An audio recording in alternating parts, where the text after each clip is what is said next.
I just spent the last 5 weeks travelling around Australia in search of all things scaly.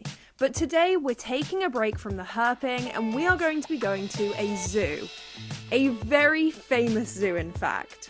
Everyone knows who Steve Irwin is in the reptile community, so let's check out Australia Zoo. I'm so excited for this one.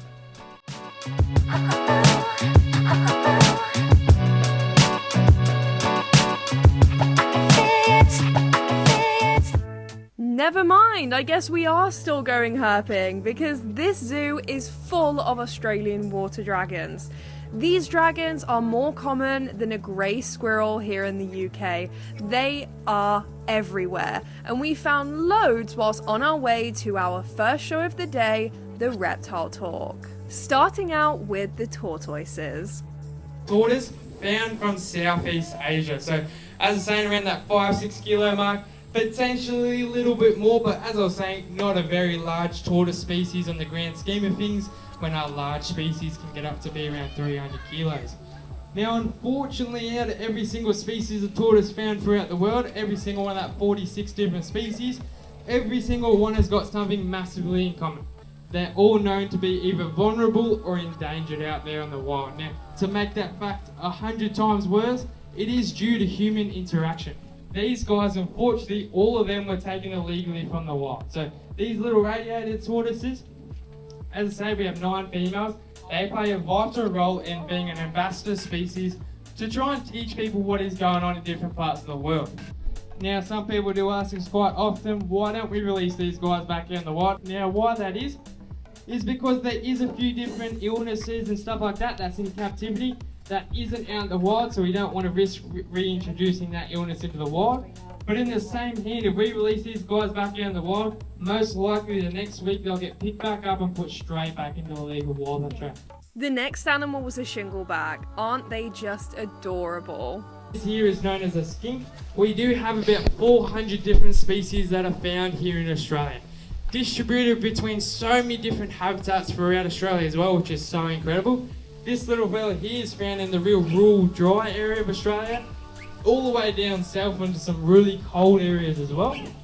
But then we have species that live in the far northern part of Australia in the real stinking heat, some found in the rainforest, some found in the middle of Australia at the same time. So it is incredible to see how these animals have adapted in different areas throughout Australia. His most common name is known as a shingleback skink, bobtail skink, sleepy-tail skink, piney-cane skink, water pistol. He's got a lot of names for the different areas he is found in. And last but not least for the reptile talk is my favourite snake in the whole world, the Woma Python. Now, this species is absolutely incredible. It is known as a desert dwelling species, and for us here at Australia Zoo, it is a very special snake to us. Due to the fact that about 35 to 40 years ago, Steve Irwin bought a wildlife property, a conservation property, about 5 hours west of here in the Brigalow Belt of St George, to preserve these guys out in the wild.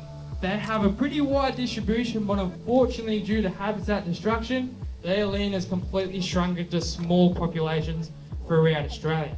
What their population is meant to be, roughly around 5 hours west of here, all the way across to WA and small parts of South Australia as well.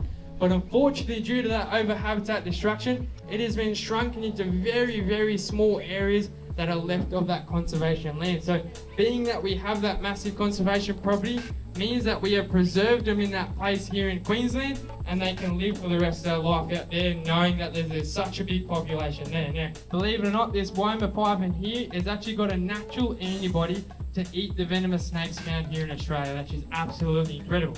So much so that they're actually doing studies into this species to see how that natural antibody works, to potentially mean that we will no longer have to milk venomous snakes. What an amazing reptile talk. I learned a lot and I hope you guys did too. But after standing in the sweltering heat of Australia on a summer's day, we decided to go undercover to check out some more animals. Just like this tiger and also this adorable elephant that was having a stretch. Oh, you can't help but love an elephant. Then we headed over to Bindi's Island, which was definitely one of my favourite areas. Not only was Freya bringing the good vibes, but we also had some amazing views from the top of the treehouse. They also happened to have a boa constrictor in there, which was absolutely huge. But on the way back, we managed to check out a trainer training some lemurs, and even got to see some Aldabra tortoises as well. And after that, we headed to the African exhibits, where we saw the world's tallest giraffe, which is crazy. We also saw some adorable little meerkats, we saw some cheetahs and some rhinos, and these guys were loving the heat.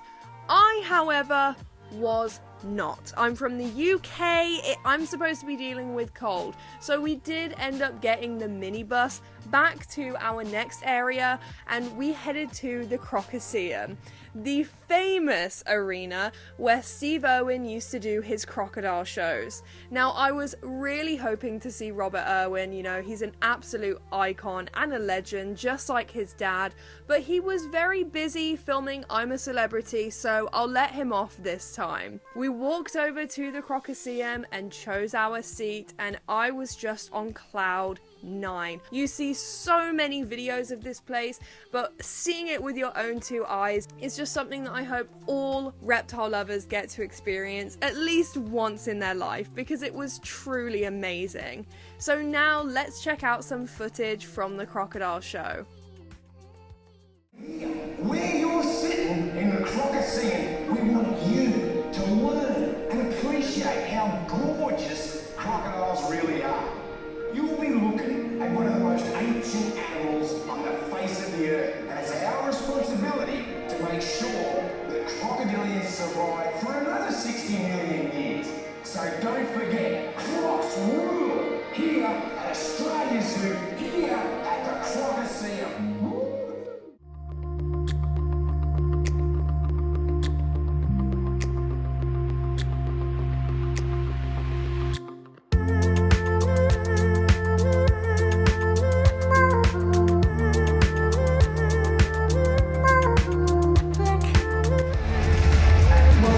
Weighing in at 250 kilograms, it's the fastest crocodile in the Crocaseum. Your croc today is Scrapper.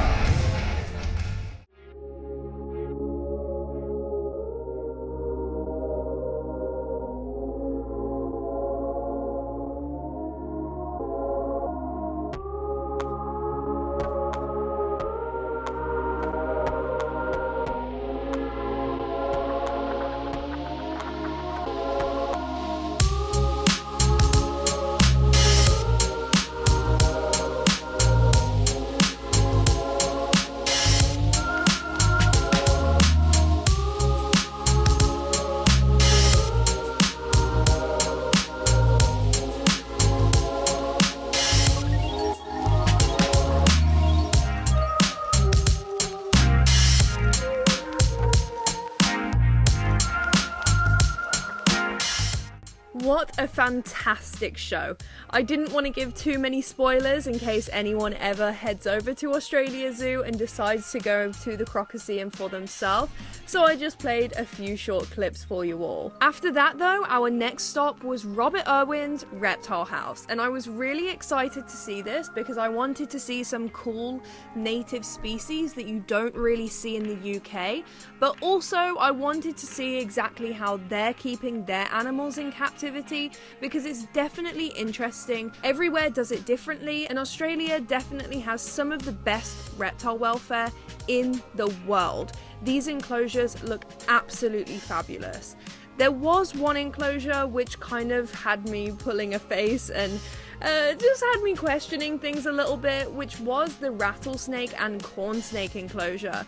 Now, funnily enough, I actually went to another zoo and saw this exact same thing here in Australia, so I kind of see the idea behind it. These animals live together somewhat in the wild. but it's not really the smartest idea to do in captivity. I'm not going to go through all the pros and cons of cohabitation in this video. Maybe that's a video for the future. Comment down below if you would like to see that. But after we checked out some awesome reptiles, we hit up the gift shop, and it did not disappoint. I bought way too much merch. You know what, in my head I was thinking, I'm supporting the zoo, I'm supporting the animals, I'm supporting the economy by buying a Robert Irwin fridge magnet. But after that, we decided to check out some more fluffy animals. I love the dingoes. The dingoes look exactly like my old dog, which was adorable. And you can't go to Australia without seeing a kangaroo. They are such friendly little creatures in captivity. Don't be approaching them like this in the wild, guys, okay? Just leave them alone. Same goes for koalas. They are adorable and cute and fluffy, but those claws can do some damage. Please don't touch any wild koalas. And eventually we made it to our very last enclosure, which was the otter enclosure, and we just so happened to get there right on time for the otter show. So we got to see the otters enjoying their dinner. It was absolutely adorable. Look at how sweet they are climbing on their little rafts. But what an amazing day. I will never ever forget this day at Australia Zoo. And just you wait to see what's coming next in the Australia series. I will see you all later. Make sure you like and you subscribe. Bye bye.